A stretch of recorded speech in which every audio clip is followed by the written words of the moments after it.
அனைவருக்கும் எனது பணிவான வணக்கங்களையும் மனமார்ந்த வாழ்த்துக்களையும் தெரிவித்துக் கொண்டு இன்றைய பதிவில் 2024 அதாவது நிகழும் மங்களகரமான குரோதி வருடம் வைகாசி மாதம் முதல் நாள் செவ்வாய்க்கிழமை அன்று இருக்கக்கூடிய கிரக நிலைகள் மேசராசியில் பிறந்தவர்களுக்கு எந்த மாதிரியான நல்ல பலன்களை தரப்போகிறது என்று இப்போது பார்க்கலாம். மேசராசியில் பிறந்தவர்களுக்கு பார்த்தீங்கன்னா, இவர்களுடைய ஜென்மராசி அதிபதியும் 8ஆம் இடத்து அதிபதியும் செவ்வாய் பகவான் ஆவார். இவர் 12ஆம் இடத்தில் ராகு பகவானோடு இணைந்து சஞ்சாரம் செய்கிறார்.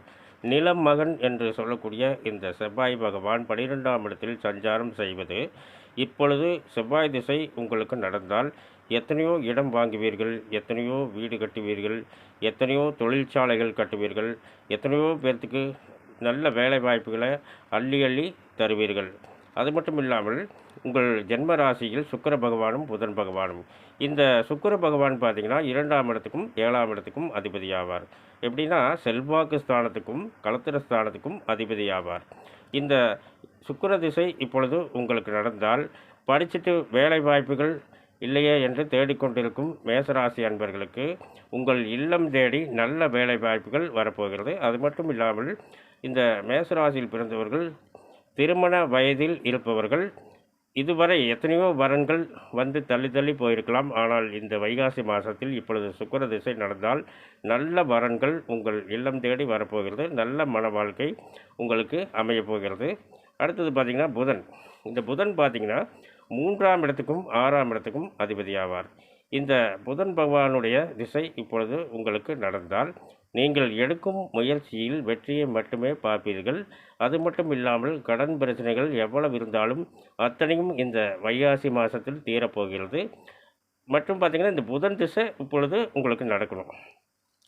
அடுத்தது பார்த்திங்கன்னா 2ஆம் இடத்துல சூரிய பகவானும் குரு பகவானும். இந்த சூரிய பகவான் பார்த்திங்கன்னா பூர்வ புண்ணிய ஸ்தானத்துக்கு அதிபதி ஆவார். இப்பொழுது இந்த சூரிய திசை இப்பொழுது உங்களுக்கு நடந்தால் திருமணமாகி எத்தனையோ வருடங்களாகியும் புத்திர பாக்கியங்கள் இல்லை என்று இருந்தால், அதாவது புத்திர பாக்கியங்கள் இல்லாமல் இருக்கும் மேசராசி அன்பர்களுக்கு இப்பொழுது சூரிய திசை நடந்தால் நல்ல மழலை செல்வங்கள் உங்கள் இல்லம் தேடி வரப்போகிறது. அது மட்டும் இல்லாமல் உங்களுடைய பூர்வ புண்ணியஸ்தானம் மிகவும் வலிமையடைய போகிறது. இந்த குரு பகவான் பார்த்திங்கன்னா 9ஆம் இடத்துக்கும் 12ஆம் இடத்துக்கும் அதிபதி ஆவார். தனகாரகன் என்று சொல்லக்கூடிய குரு பகவான் உங்களுடைய செல்வாக்கு ஸ்தானத்தில் சஞ்சாரம் செய்வது, குரு திசை இப்பொழுது உங்களுக்கு நடந்தால் எத்தனையோ செல்வாக்கும் எத்தனையோ அந்தஸ்தும் எத்தனையோ பாக்கியங்களும் உங்கள் இல்லம் தேடி வரப்போகிறது.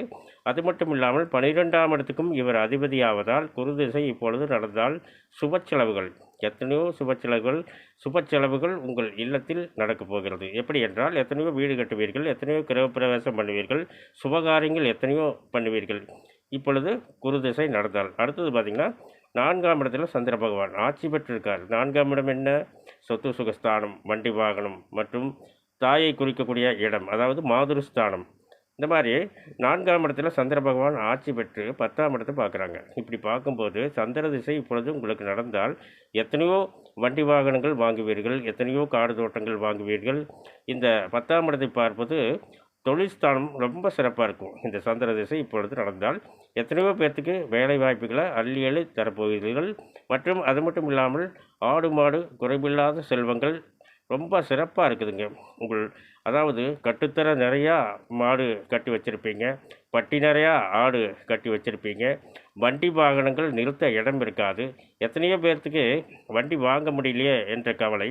ஆனால் இந்த மேசராசியில் பிறந்தவர்களுக்கு வண்டியெல்லாம் நிறையா வாங்கியாச்சு, நிறுத்துறதுக்கு இடம்தான் இல்லை. அந்த மாதிரி சொல்லக்கூடிய அமைப்பு சந்திர திசை இப்பொழுது நடந்தால் மேசராசியில் பிறந்தவர்களுக்கு நல்ல பலன்களாக அமையும்.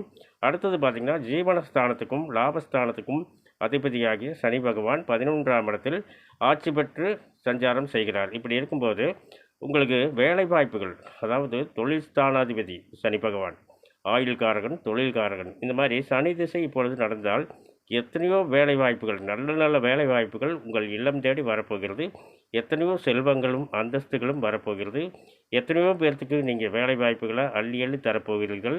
அது மட்டும் இல்லாமல் அடுத்தது பார்த்திங்கன்னா 12ஆம் இடத்தில் ராகு பகவான், இந்த 6ஆம் இடத்தில் கேது பகவான் இருந்து இந்த 12ஆம் இடத்தை பார்க்குறாங்க.